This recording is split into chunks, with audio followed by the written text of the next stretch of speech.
Yeah. It's a pleasure to be here with so many passionate people. I've spent the last 20 years of my life researching and sharing information linked to the links between soil health, human health, and planetary health, and I'll continue with that sharing here today. I was about 2 weeks, or 3 or 4 weeks ago actually, I was on the steps of City Hall in LA speaking to a large group of climate change activists. And following that talk, I got flooded with people, many of them asking the same question. They were asking, what was that word? And I immediately assumed that they were referring to a word that I'd used called mycorrhizal, which is really something of a spelling bee special. But to my surprise, the word they were seeking was the word humus. And for someone who is so passionate about this subject, as you'll soon learn, it was something of a shock to realise that people have become so divorced from the source of their food that they weren't even familiar with the word. And this is people who are trying to save the planet. And so we'll begin by talking about what is humus. Interestingly, if we look at the etiology of this word, we find that the words humus and human mean the same thing. They mean of and for the earth. And interestingly, the word humility means exactly the same thing. And ironically, it's our lack of humility that has seen us in our constant quest to master nature that has really brought us pretty much to the brink. So humus it's made by microorganisms, and it's the home base in which those microorganisms, these incredibly important creatures, live. Humus is the soil glue that determines whether our rivers run brown following a rain event. Humus is the soil glue that determines whether dust storms strip our thin veil of precious topsoil, as we saw in Australia a few short years ago when the Opera House turned red. Humus is the storage system for 3 incredibly important substances: carbon, water, and minerals. And it will be this trio that will have most impact on soil, plant, animal, human, and planetary health in the very near future. So I had to sort of bring myself up to speed with climate change, the latest in climate change science, prior to this presentation, and many times I actually found myself close to tears. It seems like we're now talking about irreversibility. We're talking about whether we're locked into 3, 4, 5 or 6 degrees increase in temperature. Now someone needs to tell someone at some point that 5.5 degrees is considered beyond the levels of human adaptability. We've seen 1 degree to this point, and we've seen the massive changes associated with that. We've seen the hottest January in this region in recorded history. We've seen the worst drought in New Zealand, they're still in the midst of it. We've seen Germany, the coldest March in recorded history, and that's just the start. Basically, 2 degrees isn't double 1 degree. This is something that's exponential. We don't even know what 2 degrees is going to look like.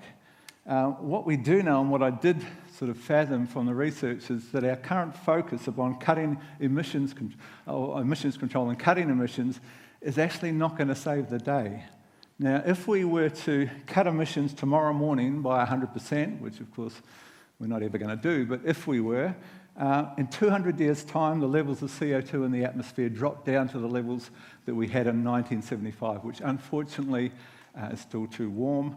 The oceans continue to heat, the oceans continue to acidify, and actually it's this issue of ocean acidification that is actually more serious than global warming and more urgent. And I'll explain how that works. The oceans have absorbed 50% of the man-made CO2 to this point. And lucky that they have, because we would see a hell of a lot more changes than what we're seeing currently if they hadn't. But when that ocean absorbs that CO2, it becomes carbonic acid, and it leads to ocean acidification. And we've had a 30% increase in acidification to this point. Now, the problem here is that there are some creatures that are dependent upon calcium to build their outer shell wall that struggle in increasingly acid conditions. This includes coral, it includes shellfish, it includes algae and krill, and it includes some of the phytoplankton. Now, there's a few things that you need to know here. There are 500 million people who are directly dependent upon coral reefs for their very food.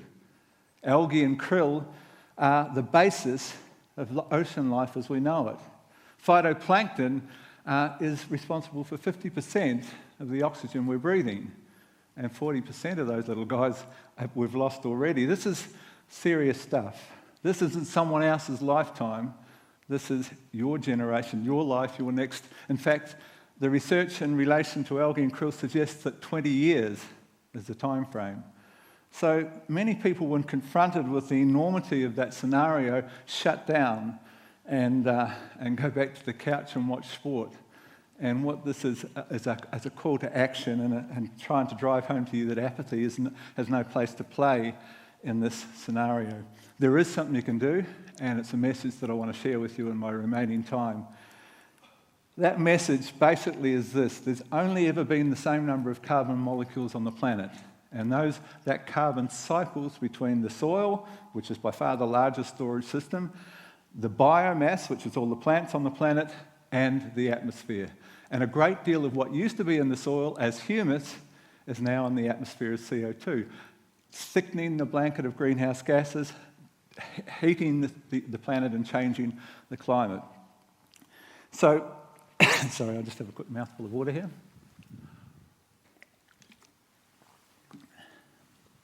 If we want to get a perspective of how much we're talking about here, it's 476 billion tonnes that used to be in the soils now in the atmosphere. Now, everything else that we've done to contribute to that CO2 in the atmosphere, coal-fired power stations, industry, 7 billion lungs breathing CO2, that equates to 250 gigatons. So almost double the amount has come from the soil, and there's this desperate need to return this carbon back to the soil as humus. And we can all be involved in this process. This is the thing about not falling into the apathetic scenario, is that this is something we can all play a role in and need to. The first of those planet-saving strategies, we choose to buy our food from those that are practicing regenerative farming. Now, we work with farmers in 44 countries, and I can tell you one thing for certain: those practicing conventional chemical agriculture are losing humus on a yearly basis, and we're checking that with soil tests. Those that are practicing biological organic farming are building humus on a yearly basis, and of course that keeps it out of the atmosphere. We need to look after the people that are doing the right thing. Farmers markets, the rise and rises of farmers markets gives us that opportunity. We can put a face to our food, we can buy our food, research the growers we're buying our food from, and buy our food from those that are going to literally save the day. The second, just get this moving, the second of those planet-saving strategies, we need to pay carbon credits to farmers for increases in soil humuses. And this is something everyone can get involved in on a lobbying perspective with politicians. We're paying carbon credits for people to plant trees. The biggest storage by far is humus. We're talking about primary producers, food producers, the most important profession on the planet. And we'll come to realise the importance of that in the very near future. We're talking about a group of people that are struggling. You imagine, I've been a farmer in Rockhampton, 3 100-year floods in the last 4 years. They are really, really battling. We need to motivate them to do the right thing. We need to pay carbon credits to build humus, and we need to do it really quickly. Composting. So the decomposition of organic matter results in humus, and composting is where we step into the story and speed up and magnify that process. And composting needs to become the mantra for everyone. Every home gardener, every food producer, every council. Think about the deal with the councils currently. We scrape your food scrapings into your conventional rubbish. That rubbish goes onto massive tips, which have become the second largest source of methane, which is another greenhouse gas, 23 times more potent in terms of thickening that blanket than CO2. It's a huge problem, it's a huge issue, and it's easily resolved. We lobby our councils. We want a separate bin, we put our green scraps and our food waste in, and we want you to take that, and we want you to put it with the rest of the green waste in council, and we want you to compost it. And then we want to buy that compost for you to fuel that whole scenario. Something incredibly important, composting.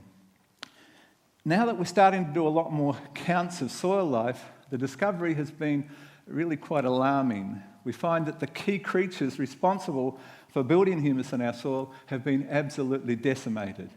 The most important of those creatures is a creature called mycorrhizal fungi. So here's this little creature that burrows into the plant root, that expands out and gives you tenfold increase in that root surface area, and this massive root extension mines minerals and takes them to the plant. It holds moisture, and it produces biochemicals that stimulate the plant's immune system so that we don't have to come in with so much chemicals control on that plant.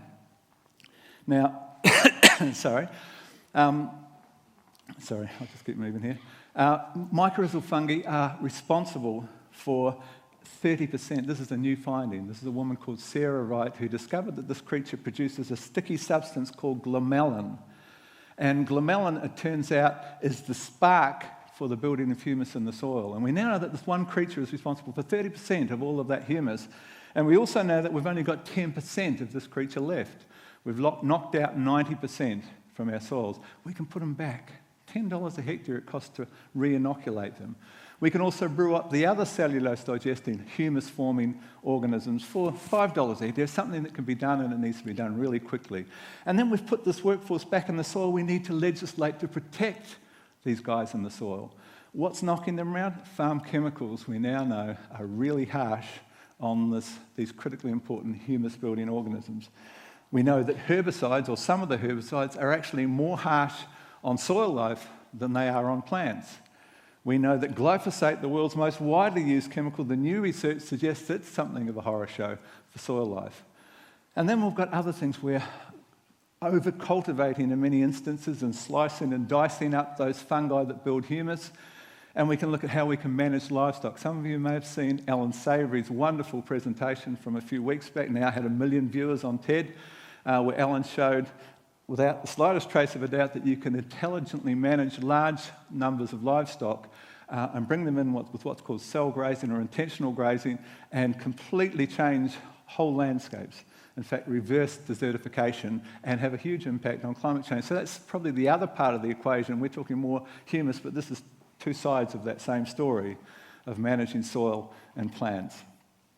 The burning of crop residues needs to be stopped immediately. This is a food for the organisms that would have been carbon in the soil that is now going up in a massive cloud of CO2 into the atmosphere. And often you'll see these little particles up there in the ash, and that is the ash. And that ash represents the minerals. This is 5% ash from every 100 kilos that you burn. That is the minerals that grew that crop. And that mineral is now landing next door on your neighbour's farm or maybe the neighbouring town. So demineralisation and a loss of food that would have become humus doesn't make a lot of sense, and we have to stop that fairly soon. We need to put a carbon source with every nitrogen-based fertiliser. So we're talking here about nitrogen being the biggest, most widely used chemical in agriculture or mineral in agriculture. It leaches very readily. We put carbon with it, certain forms of carbon. It stabilises, so we don't have nitrates in our waterway, which are a carcinogen, and we don't have nitrogen on the reef and so forth. Nitrogen also stimulates bacteria in the soil, and this is the most abundant creature in the soil, and bacteria go into hyperdrive after a feed of nitrogen, and they consume carbon. It's actually the major way that we lost so much of our humus from the soil, was not understanding this. We need to put carbon with our fertilisers. It can be compost, it can be a material called humates. Humates are this sort of like a humus concentrate that we can extract from brown coal.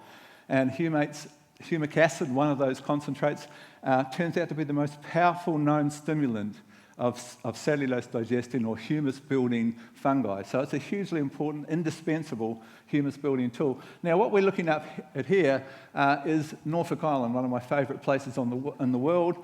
And on the left is a little workshop where we dug up a lawn, we put in some humus, we put in some vermicompost, we put in minerals, mycorrhizal fungi, mulched the area, and came back exactly 4 weeks later, and we're looking at an amazing food garden with food with forgotten flavours, increased medicinal qualities, and so forth. So we're teaching the locals how to produce their own food, as we may all have to do at some point.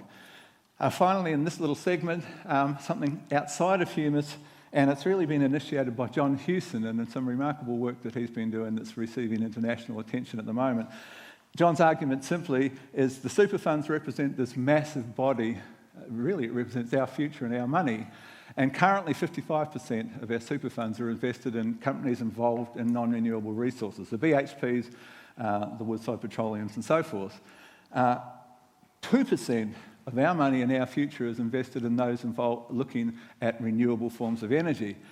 Human initiative knows no bounds if it's well funded. We can change that equation, as John's pushing for, by lobbying our super funds and having that money directed in something that's actually going to save the day.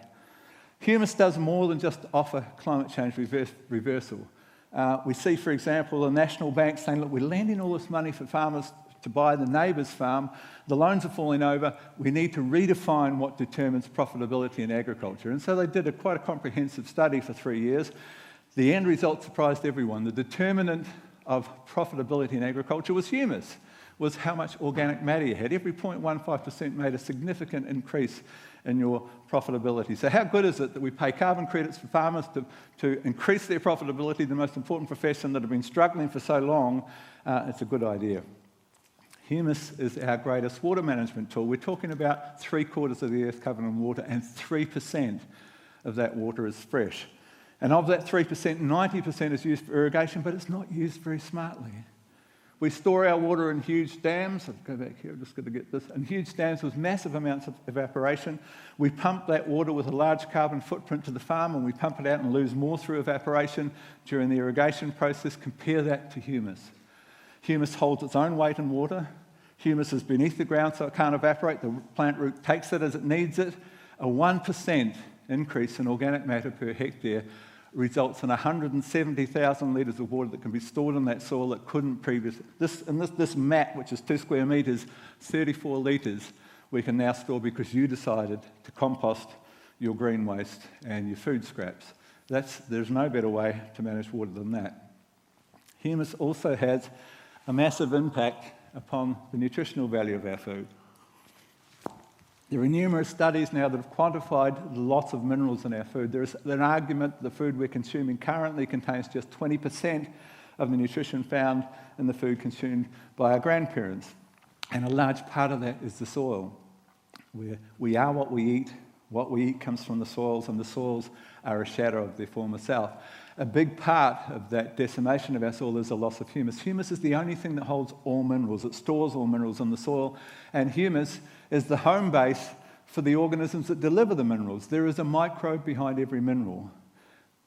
Humus or microbes are the bridge between the soil and the plant, literally. We build the humus, we build the nutrient density, we build the health of every one of us. Humus also reduces chemical contamination of our soils. We're seeing constantly that the higher the humus levels, the less the need for chemical intervention. We're talking about various issues in relation to the chemical contaminants on our food. Bioaccumulation, we're talking about the thing called the cocktail effect. The bottom line is our need for chemicals is based upon, a fungal disease is not a deficiency of a fungicide. We're looking at a plant that didn't have the mineral base and didn't have the microbe base to otherwise protect itself. We build the humus, we change that. Humus is also the storage system for nitrate and nitrogen. Our waters, our drinking water even, is contaminated with that carcinogen. Humus is the only thing in the soil that can store it. It's also a carbon filter, which isolates heavy metals and chemical residues and keeps them from us. It plays a huge role in soil structure. Here we see some vermicompost added here to the soil. You couldn't push a penetrometer more than this far into the soil. 6 weeks later, you can push it to its hilt. The soil can now breathe. The soil can produce nutrient-dense food with forgotten flavours and a lot more medicinal qualities. So, in conclusion, humus is literally the lifeblood of this planet, and we've used and abused this magical substance to the point that our very future is at stake. When we build humus in the soil, we reclaim carbon from the atmosphere. We increase the health of soil life, of plants and animals. We improve the management of precious water. We increase the vitality and resilience of every last one of us. We need to return to that ancient wisdom that saw the definition of humus and human as being of and for the earth. And we need to reclaim the humility to work with nature rather than this constant battle and the constant striving to master her. All of us can be involved. Lobby your super funds. Push your councils to change. Compost. Buy your food from those that are doing the right thing. and each and every one of us can help save the day with Humus. Thank you.